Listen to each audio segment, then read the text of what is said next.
మన జిల్లాలో రాష్ట్ర వ్యాప్తంగా తెలిసే విధంగా మనం నిర్వహించుకోవడం జరుగుతుంది. విజయవాడ పార్లమెంటు ప్రజానికం బాధలకోవాలో లేకపోతే మన కర్మలకోవాలో ఈ యొక్క విజయవాడ పార్లమెంట్కి కేసీఆర్ చింది లాంటి ఒక పార్లమెంట్ సభ్యులు,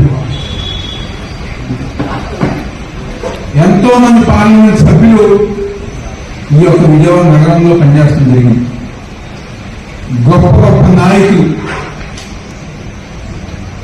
విజయవాడ గురించి, దాని డెవలప్మెంట్ గురించి ఢిల్లీ స్థాయిలో కూడా మాట్లాడి అభివృద్ధి కార్యక్రమాలు చేసిన ఎంతో మంది పార్లమెంట్ సభ్యులు ఉన్న ఈ యొక్క విజయవాడ పార్లమెంట్ కి కేసీఆర్ చింది లాంటి ఒక పార్లమెంట్ సభ్యులు దొరకటం మా కర్మని చెప్పేది సంబంధించింది.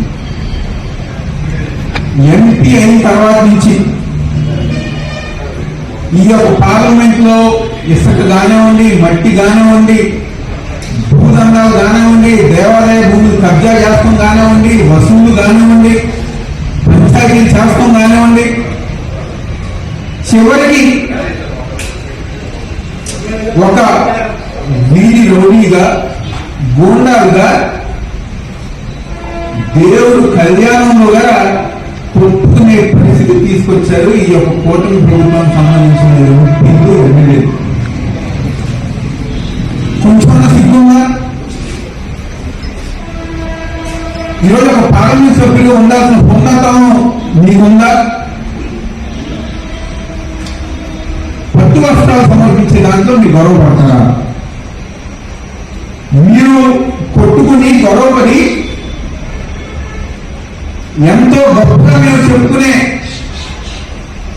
వేణుగోపాల స్వామి యొక్క కళ్యాణాన్ని మీ యొక్క రాద్ధాంతంతో, మీ యొక్క గొడవతో